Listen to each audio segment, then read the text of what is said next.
welcome to the Not Pod. Welcome, Daniel Moore, founder of Dissident Agency. Good to have you. Cheers, mate. Thanks very much for having me in my own studio. I appreciate it. Yeah, well, that's the first thing to say. We did a pilot episode the other week with George, of which I tried my best to explain Dissident, but we'll do a better job today because we're going to ask you all about it. But just so everyone is aware, you are kindly sponsoring the pod by giving us access to this incredible studio space here in Stone, in Staffordshire, with, I mean, I would call this world-class audio and video. I don't know if that's pushing it, but to me, it's premium grade. I would say so, yeah. I think it's definitely up there, you know, without getting like essentially movie cinema cameras in here for no reason. Yeah, for everything else is pretty much industry standard for like, I guess, the highest level. Yeah, and that's one of the reasons I wanted to partner with you for this, because I want to show that here in Staffordshire, like this is the quality we've got. Yeah. So I'm delighted to be doing this together. I know we're going to hash it out. We're going to see how it goes. But I thought I'd put on record that I'm really pleased that we could partner for this pod. Same here. I'm really excited for the podcast and like hearing more about like Staffordshire and the people from Staffordshire and the stuff that kind of goes under the radar. I'm excited for that just from seeing the socials, and already I'm just like enlightened and enthused by like Good. Staffordshire. So Good. cool. Well, that's the knot is rubbing off on you, which is good. But today I want to hear your story. The big reason for me of doing this is to make people visible in this region and, you know, make people aware of the great people on the ground, building stuff, doing stuff. I have definitely got a lean and bias towards anything creative. So, you know, you're a great example of that. And also I've got a lean and a bias towards entrepreneurs, people that have created and started stuff. I grew up here, and on some level, I think I felt can't be creative and I can't be entrepreneurial. Yeah. I didn't even know those doors were open. No, you just assume it's if you have any inkling of like creativity and ambition in that sort of that sector, like Staffordshire isn't for you. You need to leave. You need to go to Manchester, London, maybe even Birmingham, maybe even like Edinburgh or something like that. You go to the big cities, but you never think, cool, I'll do it all here. Yeah, I'll do it all in Stone. Yeah. So wind us back. Where did you grow up, and then what was your world in terms of like creativity and entrepreneurship? Even if we go right back to like school or. I mean, the broad strokes. I'm from Nottingham originally, but I moved to Stone when I was 7. So basically from here, you know, I've got very few memories of Nottingham. I might have a little bit of accent kind of poke through, but that's about it. And then, so grew up in Stone. School, normal stuff. Didn't particularly enjoy school particularly well. I didn't consider myself to be super creative, to be honest with you. Like I did art classes and kind of thought it was all right. But I wasn't like, yes, art's my thing. Like I really resonate with that.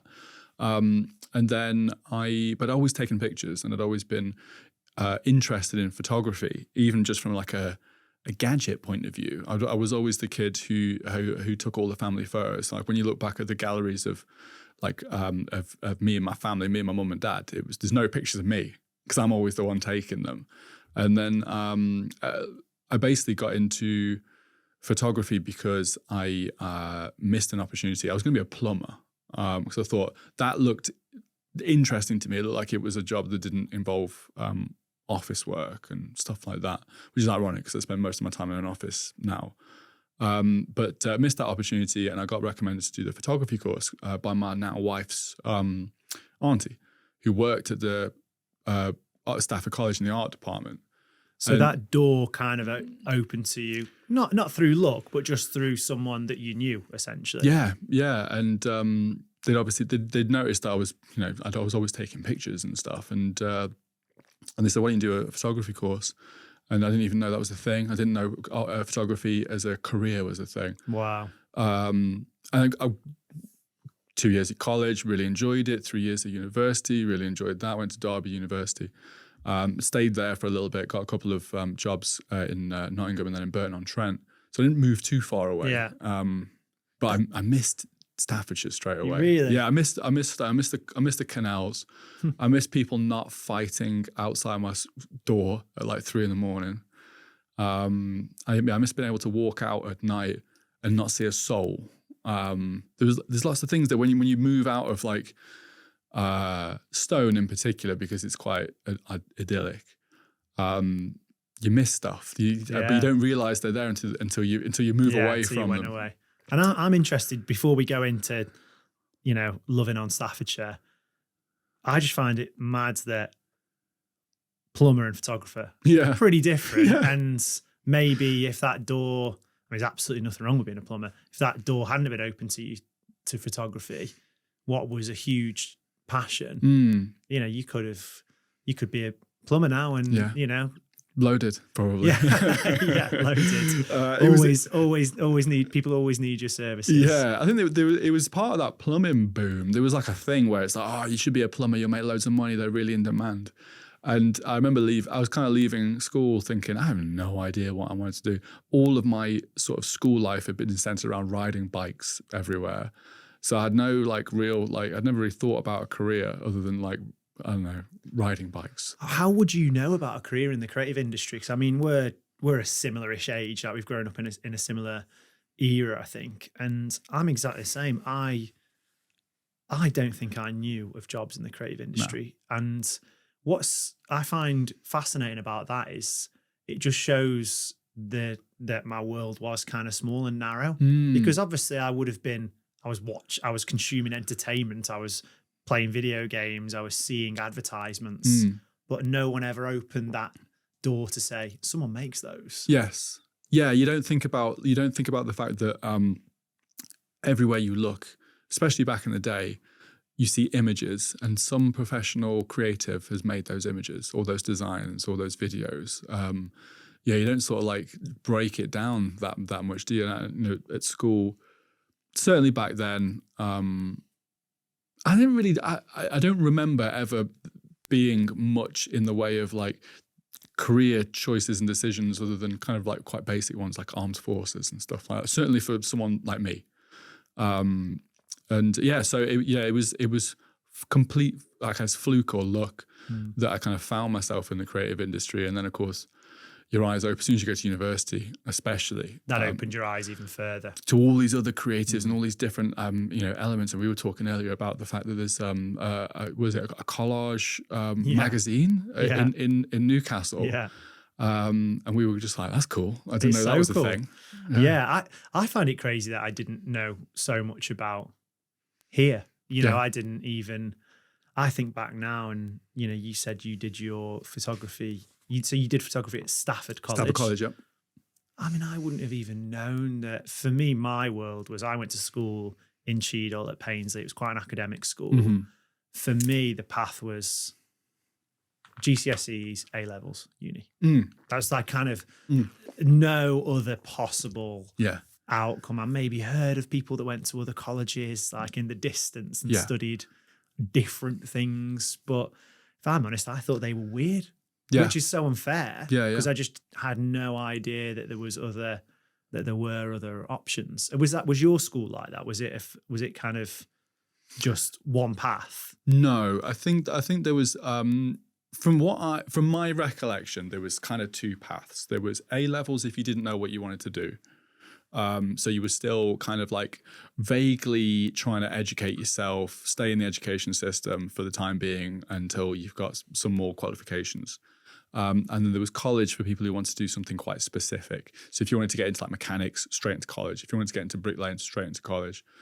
Arts and design and stuff like that, straight into college, because you had that, especially on BTEC, you had this clear path. You could obviously still do A-levels at college, where you did like 3 or 4 different things. But yeah, at the time I was like, I just want to take pictures. I think you've just described the difference between sixth form and college better to me than anyone ever has. I'm not even joking, and never thought about it like that. And then there was but then my this probably an insight into my sort of psyche was I was always quite independent as a kid, only child, and Snap. very, very much like, if you want money, go and work. If you, this is kind of almost like the opposite of the only child thing, but my parents were like really pushed into me that, you need to, your own, they'll help, but that you kind of your own man, you got to make your own way. And I always considered the guys at school, the guys in sixth form, that basically, that I always thought they were too scared to move away. To like, it was kind of like the college guys were like, I'm going to meet brand new people, new friends, and go somewhere completely different. Yeah, it's brave. Got to catch a bus or catch a, whatever. And the sixth form guys were like, oh, that sounds too scary. In my head, that was what that was like. And I was like, I'm going to be a brave one. Yeah. And you were going to go into a world that, because other than photography being a passion of yours that you were doing as a hobby, by the sounds of it at home, you're making a pretty conscious decision at 16 to go, you know what, I'm going to study this. Yeah, and you could really tell, like, we went for the interviews. I was like one of the few people that went on their own. Like, no, my parents didn't come with me to any interviews. I asked the questions or they asked me the questions or whatever. I remember sitting around thinking, if you're here with your mum. And it was like a point of pride. And I think that's kind of stuck with me forever, like, do it on your own. Yeah. And I don't know whether that was kind of part of that kind of moving into the college thing of like, I need to prove myself to some extent. I bet you met different people as well. Like, I bet you met actually mates and people that had the same interests as you through college. Yeah, there was a few lads from my school that did go to college, certainly in my year, that went on to do like trades and stuff. So you might see those guys knocking about in Stafford, but certainly there was no one in my year that did any, I don't remember anyone that did any creative subjects. So they were, because at the time, the art bit of the college was completely separate to everywhere else. Right. So you only kind of mixed with the art students, and there was no one from my school that I. So how did you feel from? I mean, I'm asking you to go a bit back, but from 16 to 18, then you're living in Stone, you're going to college in Stafford. Can you remember what, like, as a creative, were you inspired, or were you like, what did you see for your life at that point? Because I remember, if I'm honest, at that time in my life, I think that's where I started to lose a bit of hope with this area. I think at 16, I'm starting to make decisions about A-levels, and I think a bit of like disillusion started to creep in. And you touched on it at the start of the pod, which is kind of like, if I'm in the creative industry, I need to leave. Yes. And I think that's where at 16 to 18, I just started to look around me, going on nights out in Hanley and Newcastle and whatever, and just starting to think, I'm going to have to leave. Like, how am I going to be anything here? That's how I started to feel. Yeah. I think for the main things that I remember from college was really just, I was just dossing. So there was, I think there was, career-wise, I wasn't considering it that much, like the industry, the creative industry and stuff like that. It seemed like at the time I was doing something I was enjoying. I'd also been given a load of freedom that I wasn't used to. And I completely took advantage of that and didn't do a great deal of work. Totally dossed around. I mean, in terms of the actual creative industry, I don't think I was particularly aware of it, to be honest with you. We had a good college. I think one of the indicators for me was our lecturers were, what I wouldn't consider to be artists. Like, they were really good lecturers, really good guys, good teachers. But I remember thinking, like, if you're the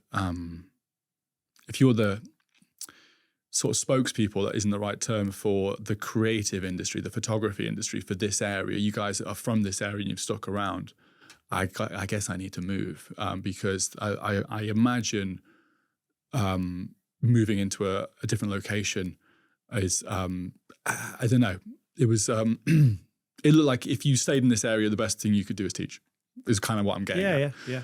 And they were great teachers. But yeah, I wasn't aware of like local amazing photographers apart from, like, I think it was like we got introduced like one guy who was like a sports photographer who did like the football and stuff, and I was like, it's not really for me. Yeah, I wasn't aware of a lot of like locally cultural things like sort of surrounded in photography, but also I wasn't looking for it. I bet if I looked, I'd have found something. You might have done, yeah. Yeah. But I very much, like, college was the DOS for me. It was university where my eyes opened, I think, to the industry and to creativity. And what did that make you want to do then? Like, was it straight away, I want to be a photographer and go out on my own, or was it, I want to get a job in the creative industries or in an advertising agency? What was the... Yeah, I think it was going to be like fashion. I think I really wanted to get into like fashion photography. I did a fine art degree, so there was kind of an element of like gallery work and stuff like that I was really intrigued with, but I quickly realized that was no way to make a living unless you're amazing. But I really enjoyed that area. But I just sort of thought, I think studio stuff like fashion was kind of my route. I thought that'd be really cool. And didn't do that. Yeah, how did that tie in with then home? Because like it sounds like when you went, you mentioned Derby for uni. Mm-hmm. And then that like kind of longing for home and Stone. Yeah. How did you start to marry that? Because the story so far, I think, is you're a creative person. Maybe even you're an ambitious person. Yes. You're getting out of Staffordshire. Yeah. Currently, I think if 100%. We're all honest, that's the story. And I'd sort of, even though I want to change that, I would debate anyone that says that's currently different. Yeah. So yeah, how did you like square that circle? Yeah, I mean, when I was out of Staffordshire, I really had no intention of sort of coming back. There were certain things that I missed, but I thought I'm a city boy now. I could go to London, I could go to Manchester, I could do whatever. But there was definitely elements that I really missed, and my wife, who's a director and my partner in business. She's from here as well. I mean, she's got family. I had no family in Staffordshire. As soon as I left, my parents left as well. They were like, "See ya, we're going to go to the Lake District." So I had no ties back to Staffordshire apart from my wife's parents and her family. So I thought, well, that'd be really nice. And it was kind of chance that I moved back just because every single job that I got after university got me. I went further and then started coming back towards Staffordshire. And I've always said, like Stone in particular is kind of like a magnet. If you can try and leave, but it's very difficult. Eventually, you'll come back. So those draws, but family is a big draw. Family was a big draw. I think it's just kind of the environment, really. I would have been more than happy in the city, but my wife wouldn't have been. I think my wife would have much preferred to be here. So the biggest draw was the fact that we would want to have kids at some stage, and we knew that our careers wouldn't necessarily allow for us to not have help. With children. So that was a massive deciding factor for actually let's move back. We didn't have kids for I don't know, 7 years after moving back, but it was kind of like it was in the plan. Though. Yeah. My sort of forethought was let's put down some roots here. But my main concern was what am I going to do for a career? Of course, yeah. Because the last job that I left before I set out on my own, I got sacked from, and that was Burton-on-Trent, and it was really weird to have a creative job in Burton-on-Trent for me, anyway. Not slagging off Burton-on-Trent, it just seemed like because it's you didn't expect to have a creative role there. No, it's known for breweries and stuff like that, isn't it? And then I couldn't find anything remotely close to here that either paid well enough or that wasn't a these things used to be called Pixie Photo, where they'd rock up in a mother care and do baby photos and stuff like that. That was about the closest thing you could get to a. And you're not settling. It sounds like whilst you'd settled on the fact I want to be here, you don't want to settle in your work. No, because I hear that a lot from people. It's I think sometimes they feel that if they're going to move, let's say they grew up here, back to this area, or if they're staying in this area, the fear is that ambition you've got, you kind of just sacrifice it. Yeah. Just get rid of it. I'll make do. Yeah. And you see a lot of people that I know people that are sort of trodden down, sort of broken artists, but they're working in a pub. And they're like, woe is me. I'm like, I know that you can tell they should have gone to London, or they wanted to go to London, but they've accidentally stayed here, but they've not made the most of it, or it's just not worth it. So what was your approach? You can't find anything. Can't find anything. So decided to set up my own thing. So I set up my own studio in 2012. I'd moved back to Stone in 2011, I think. So I had 5 years away from this area. and set up my own little studio. Like never look back. Do you Essentially, see that as part of the opportunity? Because if you're entrepreneurial, which you clearly are, because you've gone on to, and we'll get into it, but that studio's gone on to become a creative agency over, I'm sure, an evolution. Mm-hmm. But clearly, you've come back, not found anything, and thought, oh, I'll just do it myself then. I'll have a go. Like I'll have a go. And Yeah. I feel like I really see that as the draw, because obviously one way of looking at it is like you just said, woe is me. Oh, there's nothing. Yeah. There's nothing. I'm gonna have to give up on my dreams. I'll of go being a work at photographer. Morrison's or something I'll like just that. give up. I'll give up. Mm. And I understand. I'm not belittling that, because I do understand why people can look out in their area and think, gosh, there's nothing here. Yet on the flip side, for me, that's quite an exciting kind of land grab opportunity of just seeing that white space. And you at the time probably thinking, what? There's some part of your brain must have gone, what? There's not a single job for a photographer that I can find. Like 10 years ago, I know we've not had the same social media boom there, but even 10 years ago, that is for you as I'm going to imagine a talented creative at the time, to find nothing is pretty wild. Really, really difficult. I mean, there was like a portrait studio, I think in Hanley or something like that, but it had never been my career, it would have been like a stepping stone, a small stepping stone or something. But I just decided to set up my own thing partly because I kind of saw the opportunity. Like, there's nothing here in the local area of what I wanted and kind of my breed of photography, the stuff that I wanted to do. Again, like the kind of pixie photos, which I don't even think exist anymore. These kind of cutesy baby pictures and quick turnaround, kind of bland.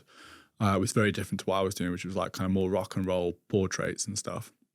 So I kind of set that up, did my own thing. But also I think, it lends itself to Staffordshire is a great place to have or create your own opportunities, because I was 22 when I set up my first studio. Within 3 months of being sacked, I had like a studio. I'd been to the Prince's Trust and had some training, took out a loan, like a business loan type thing. I had to do like a business plan and all that kind of thing. Set up my own studio. I had signage. I had it had stuff built into it, computer. And I was like, geez, I'm 22 and I've got this. Like, how amazing is that? And within 3 months I had it. And I think if you were in London, you'd be stuffed. Imagine Is that because you felt cost. like you were getting a lot of support, or because it was from a price perspective, it was actually possible? I think you probably get support anywhere like that. I mean, the Prince's Trust were pretty cool.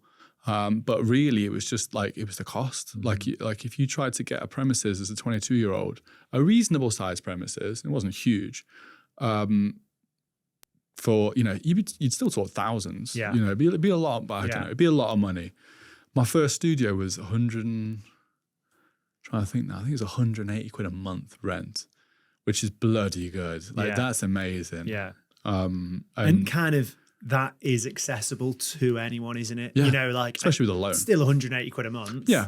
Still real money that needs to be spent. But there's a world where anyone can see a price like that and go, oh, you know what? Like, I can use some savings or take a loan or whatever. It feels, it feels approachable. Yeah. And yes, for me, that was even in Stone, which is like, I guess kind of expensive for the local area in terms of like costs and stuff like that of like premises and area.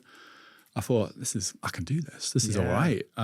So yeah, that was massive for me. And I just sort of thought, like, I remember thinking to myself, if I was in Manchester, I probably wouldn't be able to do this. No. I'd have to take out a massive loan. It'd be more expensive, and then the risks, and there would be more competition. Yeah. So, and I wasn't the best at marketing or anything like that, certainly not at the time. So, it allowed me to sort of ease into entrepreneurship. Yeah. If that's a word. Entrepreneurship. We can have entrepreneurship as well. Yeah, I like that one. Yeah, that one's better. It is cool. And I think also when it comes to space, it's actually such a big place with so many towns. Yeah. From everything from the, Stone, Trentham, Stoke, like literally you name it. There's all these different spots, a lot of space. A lot of cool buildings as well. Loads of cool buildings. Yeah. A lot of just genuinely, from my perspective, a lot of opportunity. And then how when you were there and you've gone in, I'm going to go freelance, start my own thing in Staffordshire, young age, just like, and I'm sure, you know, you could probably talk for about 5 hours on the ups and downs of that, but just generally, like how's it been? Because that's a bit too obvious. How easy, and it's hard starting your own thing, but like, did you feel a bit like, I'm on my own doing this, no one cares, this is a big place, I can't meet anyone? Now you're a bit older and wise, and you've probably seen other people go on different journeys in other cities and other places. I don't know, how would you just rate your experience, basically? So I rate my experience of being a business owner in Staffordshire. I think there were a couple of factors to that. So location, Stone's a great location because I as a studio, I was essentially delivering services to pretty much between Stafford and, let's say, Leek is probably roughly the area. And then I don't know what left and right would be, but sort of those areas. But even so far as like Cannock and stuff like that, we were getting people coming to us. We had people from Wales, some people like even as far as like. So you've got quite a big radius to work from. Yeah, but really, like as soon as you say Staffordshire, like Staffordshire based, blah, blah, blah, it's quite a big area. Decent variety of people, decent variety of incomes. So that was brilliant from a location point of view. Very few, early days, for the most part, the whole time that I ran a portrait studio, very rarely did I have people from Stone come. Yeah, such a small place. Yeah, Stoke, Stafford, and all those sort of kind of surrounding areas. Super busy with those kinds of clients. And then I guess. It's kind of the mentality. It's hard to put my finger on, but the mentality of people from Staffordshire, Stafford and Stoke people. I don't know. There was like, it's hard to describe, but there was never confrontation. Like in terms of like, because essentially portraits is take some pictures, have a good time, and sell them. That's kind of it. There was very few times that I had a bad time in my job because of the people.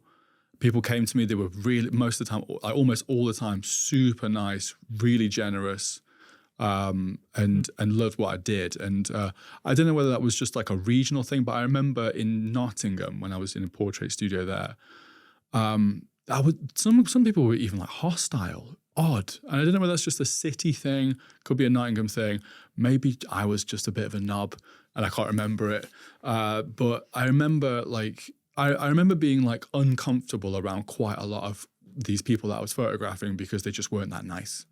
And I very rarely had that kind of... That has really resonated. Yeah, I'm having so many memories of... I mean, I spent 8 years in London, building a business in London and met some incredible people, obviously.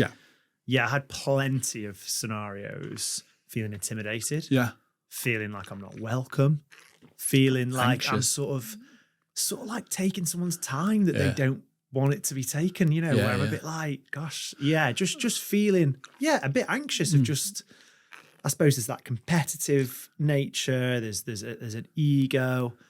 And like I'd never thought about just quite basics of the people. But since I've been back, I've actually not had a negative interaction. No. I genuinely haven't had a negative. I'm not going to say I've loved every single person I've ever met in Staffordshire, because that's obviously not true. And, you know, I'm not best friends with everyone. But yeah, now I think about it, I've never felt like, that I know what you mean. It's hostility's not quite right, is it? But it's, I've always felt a warmth, actually. Yeah, I remember they'd be like, you know, I'd be setting up to a shoot. I'm like, hey guys, I'm Dan. I'm your photographer. I'm just going to run you through what we're going to do, and I get like someone just get on with it, mate. And I'm like, whoa, where's that come from? And I'm like, that's a bit weird. That kind of came out of nowhere and was unprovoked. And you know, that kind of thing would happen in Nottingham, and they'd be like I don't know, just bad vibes. Not all the time, obviously. Yeah, and this isn't just we're not berating Nottingham. No, I'm from there. They're kind of my people, but yeah, like it would be. Whereas in Staffordshire, I've pretty much not had that at all, and it's like it was always a pleasantness and a kind of respect. I don't know, we're getting a bit sort of too deep into the psyche of Staffordshire, but people have always said like Stokies, especially, people always say Stokies are super friendly. And I've never thought, oh yeah, all Stokies are dead friendly. I've never had that kind of thought. But then I think, again, it's one of those things, like as soon as you go away and you go, oh, it's not just the fact that I'm used to how friendly people from Stoke are, for instance. And now I've gone somewhere else and realized that like other people are hostile. What feels hostile to me is just because I'm so used to how friendly people are. It's cool that it's come up because I was on a Reddit forum the other day, right? Reddit Stoke-on-Trent. Okay. Don't ask me why, but I was on there. And a lot of the narrative online about Stoke and the wider Staffordshire region is overwhelmingly negative. It's almost the anti of what you've just described. It would almost make people from this area sound pretty bigoted, pretty racist, and pretty hostile, actually, to anyone else. But that's actually a very loud minority. And someone on this Reddit forum was like, hey, everyone's pretty down about Stoke, but this was about Stoke in this case, but I like it here. I like it here. It's nice here. Why does anyone else? Why do you? And the first thing that came up, location was a big one. Yeah. In a genuine, not like, oh, so we can get out quickly way, but like, it's a good location. I can go to different places. It's nice not to be trapped. And then the biggest one is the people. Yeah.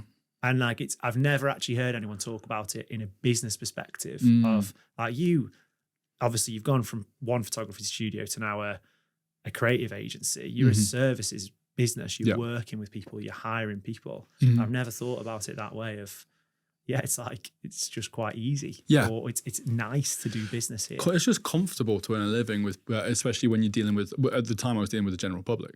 And the general public were generally pretty nice. So that was, it made my life a lot easier. There's just those little moments that you remember, like from your like previous jobs, you're thinking, I remember being like really uncomfortable around these particular people, or being the girls would like in the sort of the bookings would like get off the phone like, you know, have a nightmare with these guys, like they're horrible. You're like I've never had that here. So that's really I don't know what that is about cities and kind of places like this, you know. Yeah, I don't know. Maybe it's.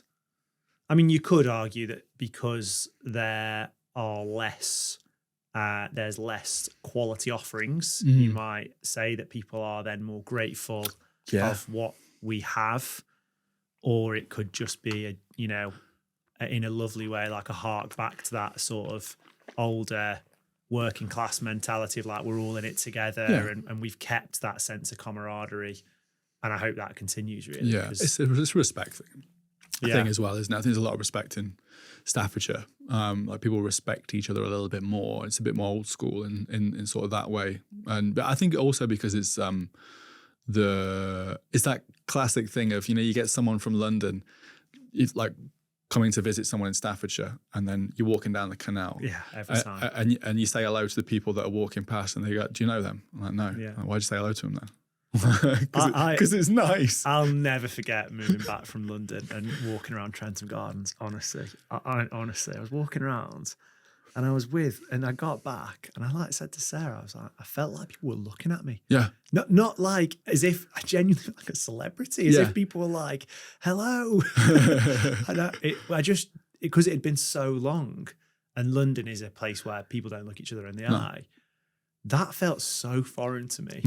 And it's not just like people are hello, it's a big old hello. Yeah. Like it's a big smile, like a morning. Yeah. As if they're absolutely delighted you're out. And it is lovely. Like that rubs off on you. It makes you just happy to be alive. Yeah. Walking with your kids down the street and old ladies just coming and stopping and like, you know, giving them like ruffling their hair and stuff. And it's sweet, isn't it? You know? That's what my mum does. Although, I mean, when I was younger, I used to think, Mum, like, you can't just grab someone else's baby. Like, it's not right. Depends how old you are. Depends how old and sweet she you are. Somehow used to manage to get away with it. Yeah, I think she's got that sweet look. But yeah, which is long may that continue. Yeah. I hope we sort of the next generations carry that on. And tell me about going from like studio into agency, because now we're here. You know, just to paint the picture for people, like Dissident. I call this Dissident Studios, by the way. I don't know. I'm going to go. That's not the right term, but I'll let you keep saying it. I'm going to run with that. Yeah. You've got loads of cool space on the Whitebridge Industrial Estate. This is like I said at the start, a really high quality studio, great camera setup, video, audio. You've got sort of offices here. You got a lot of other studio space in this same building. So you've obviously come quite a long way from that, Tiny little studio, portrait studio, kind of one-man bands, as it were. Yeah, just like, was that conscious? Did you want to grow? Did you start getting demand? How did you go from that to there? Because also that's a whole other level. There's I'm going to be a freelancer in Staffordshire, and I'm just going to make enough money to have a good life for myself, which is a great place to be for loads of people. Then there's another step of, I'm going to build a business here. That's another level of ambition and aspiration. And a lot of people, that might feel like an even bigger hurdle. It was certainly scary. But did you feel the same way again, like before, of, oh, no one else is doing this, so there's opportunity? Or how did it come about? Kind of, I think the beautiful thing about the creative industry is once you get into certain niches, I could have another creative agency down the street, like down next door to me, but they'll probably do something completely different, because the work has changed so much now, where creative agencies aren't just like competing for the same clients and all that kind of thing. It's so niched. So that's quite nice. So location for to some extent doesn't actually matter from the client's perspective, within reason. Some would prefer you to be in London or Manchester, but then if you're in Manchester, that alienates the London clients and all that kind of thing. So I mean, I ran the portrait studio up until last year. So that went for 11 years, something like that.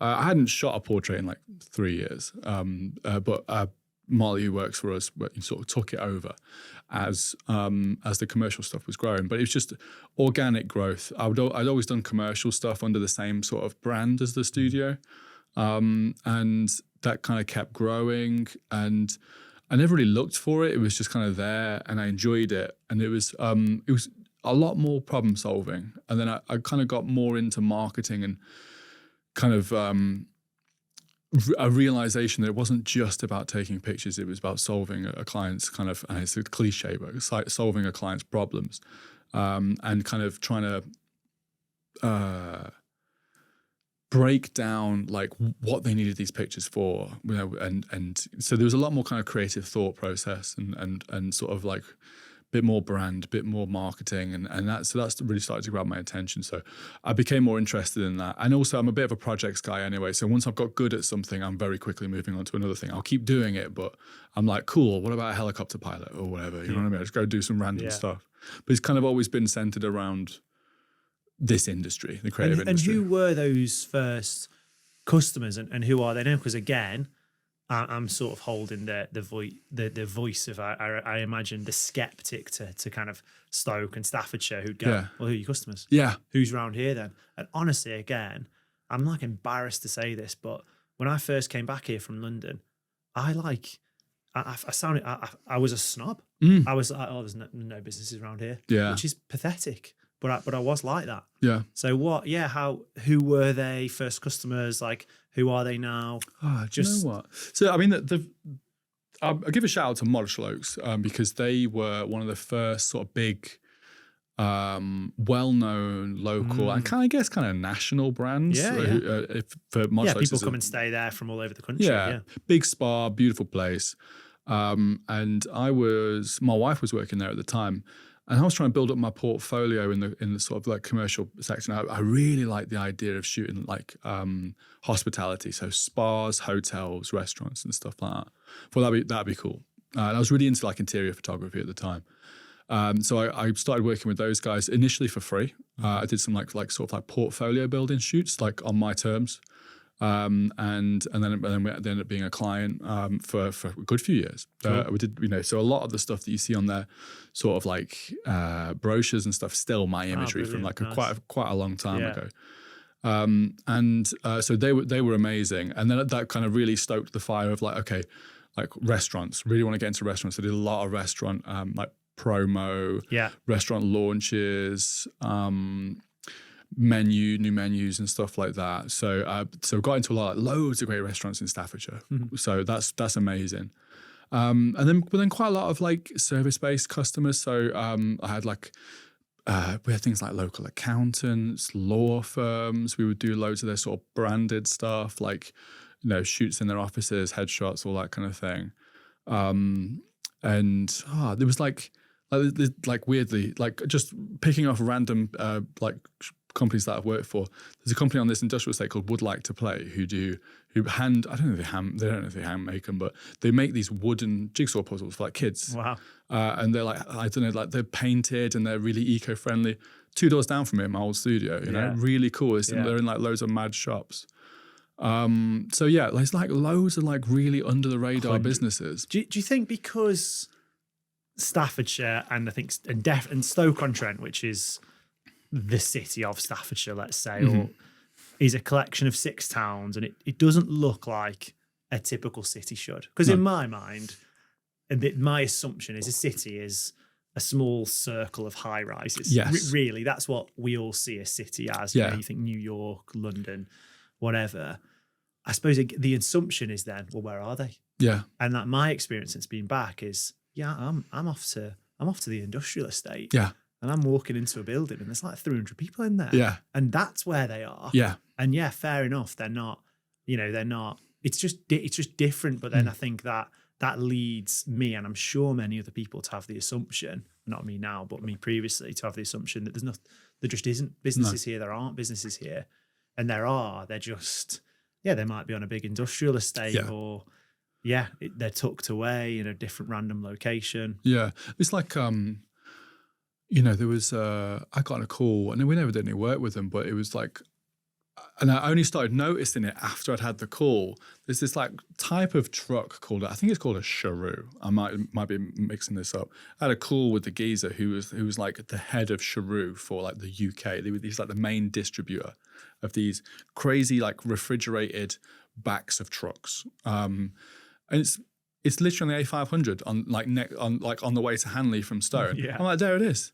Yeah. Like, I wouldn't have even noticed it before, but that's a huge business. Like, and you see them all over the country. I also think I don't know who the royal we here is, and maybe I'm just reflecting on myself. Mm-hmm. I think like maybe we have a bit of a judgment of like those kind of businesses, like as if they're not cool in some way. Yeah. The only cool business is like Google. Yeah. Whereas, Nando's. Yeah. What about the business that builds refrigerated trucks that keep our food cold? Like we need that. And there are a lot of those businesses in this region and the wider Midlands. Yeah.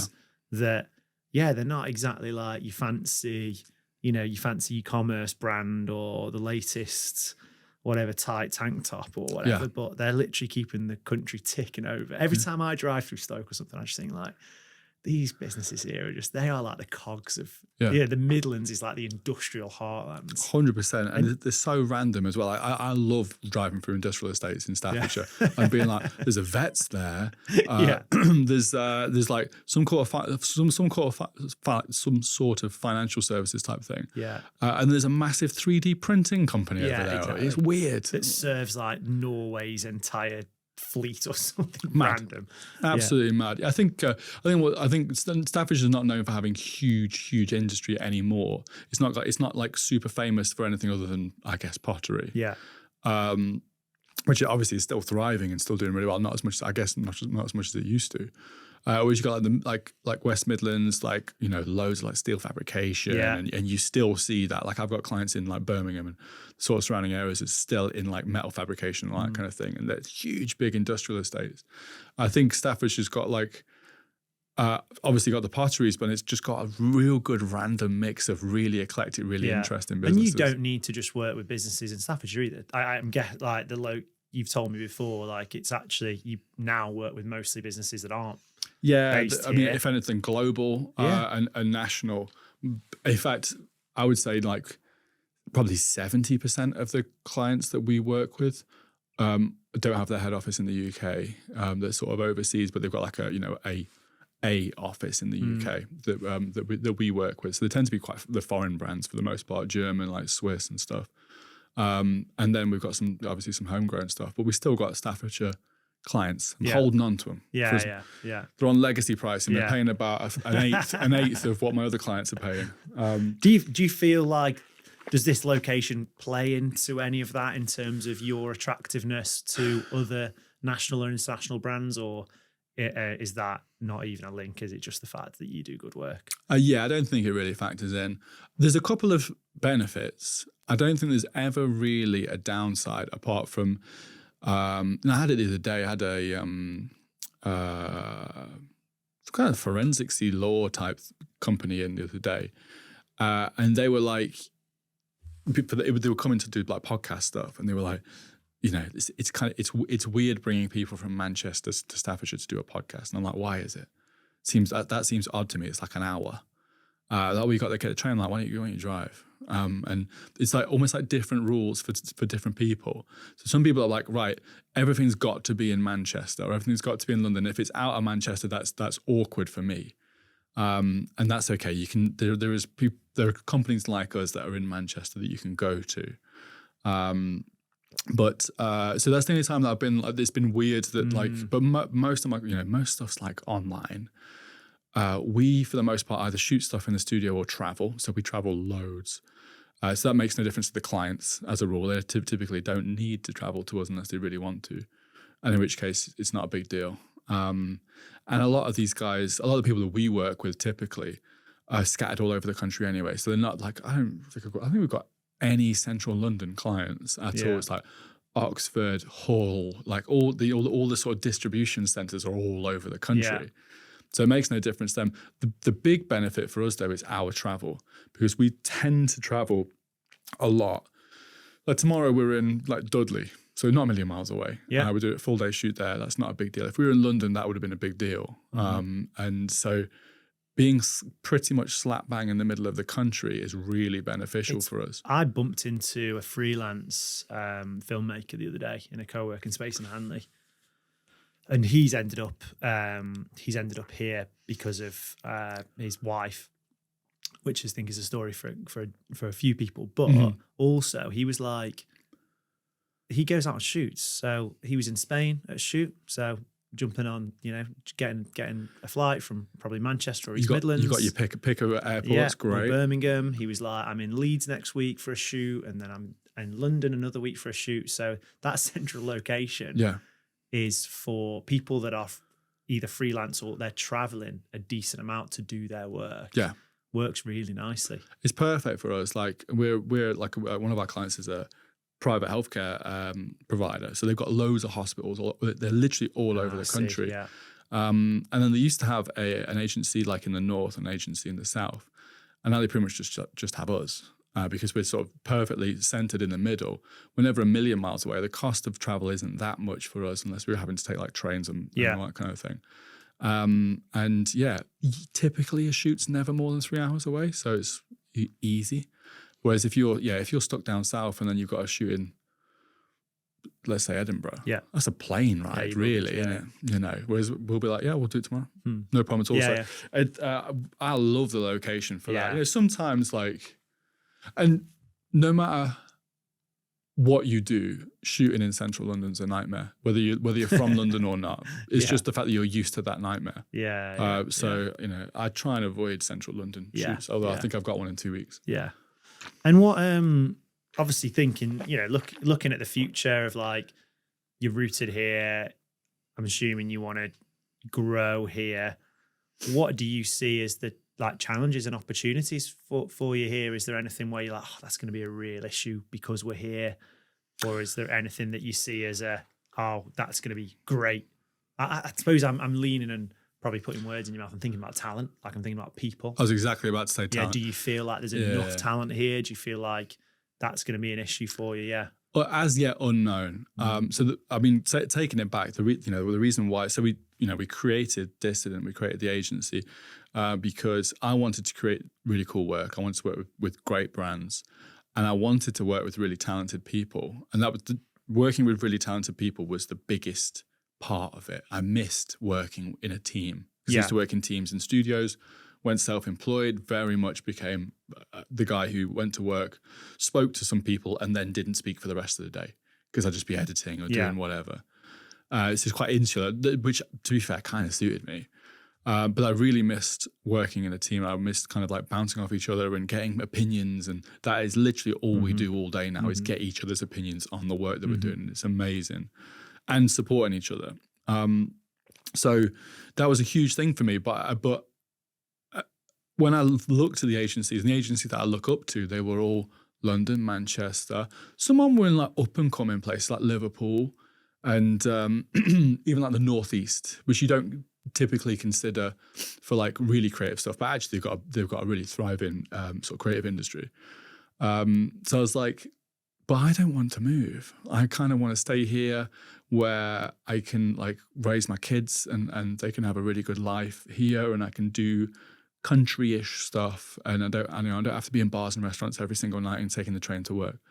So I kind of wanted to create what I would typically have created in Manchester or London, and because Dissident originally was going to be in Manchester, and I just decided not to over here because I was like, I didn't want to commute.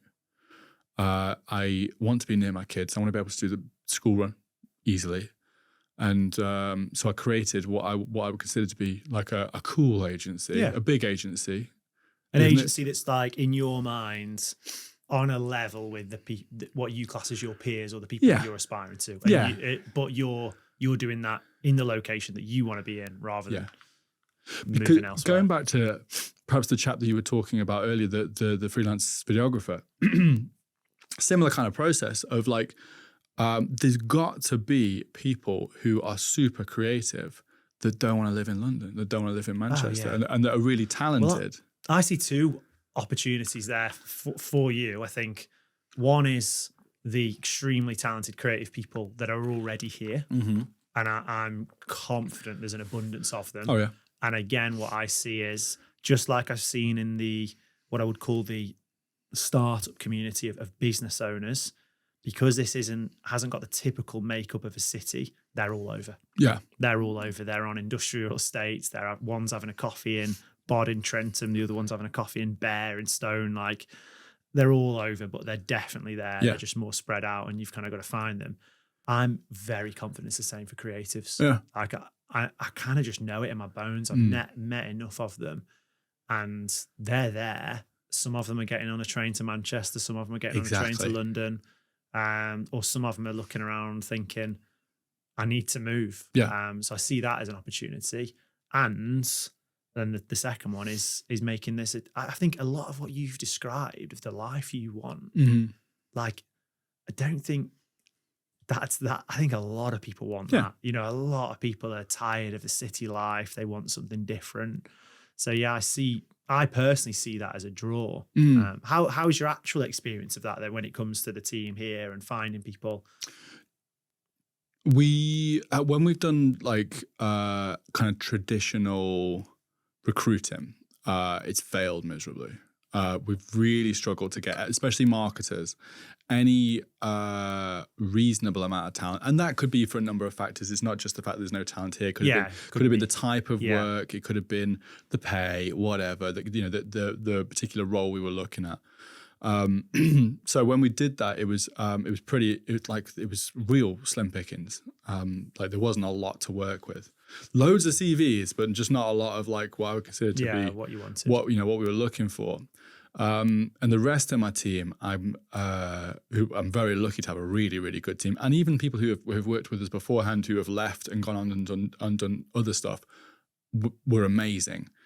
All met them through just being a part of our network, essentially. So, and that's perhaps one of the benefits of Staffordshire, I don't know, of like, having this kind of like quite close-knit community, even for a city, and certainly for like Stone.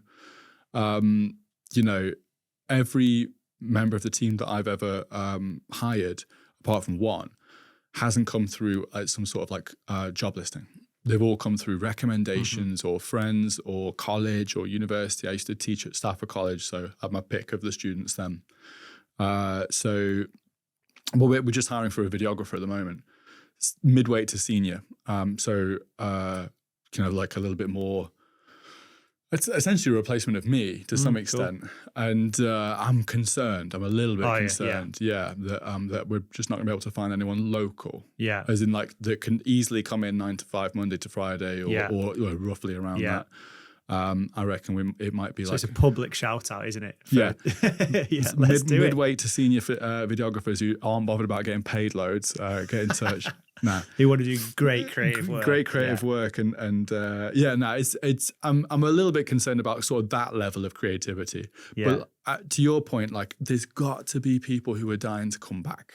Yeah. There's got to be people that are like, Jesus, I did not know. Yeah. I've been working in Manchester. I'm working my arse off at this like scary agency that like bleeds me dry. Yeah. Or whatever. That's not dissing on agencies, obviously. I think we should. No. But I don't really enjoy Manchester anymore, and I want to bring up my kids closer to my family who are from Staffordshire. Yeah, come back, friend. Yeah. You know, we want you back. Yeah, especially when we've had there has been such a talent drain. There's got to be that kind of like talent that left Staffordshire but would quite like to come back. You know, we definitely like those guys back. Well, we'll put a public call out then. Get in touch with Dan at Dissident if you got some experience as a videographer. Yeah. I thought, and I think you were making a point earlier about the fact that there is creative talent around here, and there's a lot of artists. There's a lot of art going around, and that's incredible. The art scene is really good. Yeah, I saw a post that you put out on the other day about my guy Rob Fenton. And I had no idea up until recently that he'd painted which one was it? It's Nemesis Reborn. Nemesis Reborn. We all know Nemesis. Yeah. And then I think it was needing a lick of paint, and then him, Ethan Lemon, and Tom Addis, all from Staffordshire, have then teamed up and produced the world's first hand painted roller coaster. It's just it's amazing, nuts. And there's plenty more where that came from, which is cool. Part of the reason why I'm doing this, I want to reach these people. I don't feel like the current media we've got is going to reach people. And really, similar to you, I've come back in this area and I've been like, well, where do I find good stuff to do? Where do I find good places to eat? How do I meet good people? How do I, just feel part of this place? And I'll be honest, that was a struggle, I think, for the first year. And I've done exactly the same. I'm like, well, no, I'm just going to make it myself because I see a massive opportunity. And I know there are plenty of those. Like I walk around, I was in Hanley the other day and I just don't feel like you can get a good coffee in Hanley. I'm sorry if people are selling coffee there. I just, as a bit of a coffee snob, definitely. I don't feel like currently I can. And I want someone to see that, not as a problem, but as an opportunity. Yes. And I want someone to start a coffee shop there. And we were talking last time about, sort of menswear shop. And, there are a lot of opportunities that I would love people to see as opportunities over problems. And starting to wrap up, I did this with George last time. So just a few quick fire questions about you don't have to like sit. So okay, I'm ready. You're ready. Blue, green. Favorite place to get a coffee? Bear in Stone. Bearstone. Strong choice. I think that's mine. I've just come from there. Coffee's good. The banana bread's actually a joke. If you I love it, insane. And the what is it? The cinnamon classics also. So like that big swirl thing. Yeah, but most importantly, the staff are so nice. Mate, they actually are. So good. Yeah, they actually, again. And do you know what's weird is they stay there forever. Those guys have been working there for years. Like coffee shop people are just like that's so true. That's a stopgap to something else, isn't it? These guys are like career bear, like baristas. And genuinely, I go in there and I feel at home. I'm like, hi everyone. Yeah, sick place. So good. Good coffee, genuinely good coffee. Favorite place to get food? Favorite place to get food would be Proven in Stone, the pizzeria. That's probably my go-to for any kind of anything like that, really. If I was to have a second choice, if I'm allowed one, probably would be Sheet Anchor. You never been there, the Blockhouse? I've never actually been there. It's one of the Paragon ones. Ah, your smoked meats and craft beers, and it's got a nice vibe to it. And you can't go wrong with Paragon, Yeah. Okay, so we've got Proven Pizza. This is strong. I love it in there. Love it. It's strong in there. Yeah. Good takeout. Like, you're just hungry. You want it's a Friday night. Boom. And they're not afraid to they do some weird stuff in there. I respect that. Yeah. They mix up the menu. And butternut squash base I had once. I was like, okay. Well, the girls used to were obsessed here with carbonara pizza. So it was a full-on pizza that was like a carbonara, and the girls went mad for it, and they don't do it anymore. They I don't know. They've got like a festive pizza as well, which is essentially it's like a Christmas dinner I had that. on a pizza. Really strong, and you can get good bread there. Oh, is that right? Yeah, you can get good bread there. If you're ever in there, it's well worth picking up some bread. Because that's the only place where like I really enjoy the crust. Yeah. Because I assume the bread's the same, but I have this weird way of eating, and I tried to make this post go viral and it failed miserably. But if you go to Proven, you have to get the garlic and herb dip, ideally 2 of them. Yeah. And you cut the pizza in a circle around. So you basically cut out the middle of the pizza. So you leave this like sort of circle of crust until the end. And then you just break that apart, dip it, and that's the end bit. It's so judgmental, isn't it, that I just feel offended by that style of eating. It's so but weird. That's not right. Yeah. You should be able to eat however you want. Absolutely, but that's my favorite way of eating because like unless they've already pre-cut it, which they don't when you go in the restaurant. Because then you get to attack the dip in a way. Yeah, man. So you just got this like at the end, you've just got this ring of crust that you can just tear apart, dip. It's beautiful. And the barbecue dip there's a joke as well. I'm a big fan of that. Yeah, huge fan. And then finally, just favourite thing to do. Favorite thing to do in Stone or Staffordshire, just Staffordshire. My favorite thing to do is to go for a walk. Love it. So that we've got. I live in Stone. Across the A500, you've got a little village called Aston. It's got Aston Church there. You can walk through there. It's like a little orchard. It's not really an orchard, but it's just some trees. And you can keep walking. There's some beautiful houses, and it's like stepping back 100 years in time. Yeah, beautiful. That's. I think that's on what's called the Two Saints Way. Yeah. There's a pilgrimage route. Yes. I did it last year. Have you seen it? Yeah, because they put a plaque up on one of the trees. Yeah. It's a lovely. It's not many people know about that. Stretch. I think Aston by Stone's so nice. Yeah, quite a lot of history around there as well. Yeah, in COVID, I think people found out about it, but up until then, it was like the people that lived there, like because I lived on the estate opposite, that was like the best kept secret. And the only reason why I know about it is because we used to build bases in there as a kid. Love it. Build our base. So top weekend would be coffee at Bear and Stone, pizza at Proven, or maybe a visit to Sheet Anchor. Yeah, and then you're topping it off with a walk. Little summer walk. Aston by Stone. Yeah. That's a perfect day for me. I love it. Perfect day in Staffordshire. Well, Dan, it's been a pleasure. Thanks genuinely again. Thank you for agreeing to partner with us for this podcast. Thank you. I'm excited to see where it goes here. And I'm also excited to tell more people about the work that you do with Dissident, genuinely. I think Thank you, mate. You deserve to be shouted about, and hopefully we can find you a great videographer and other creatives please that come flocking to you.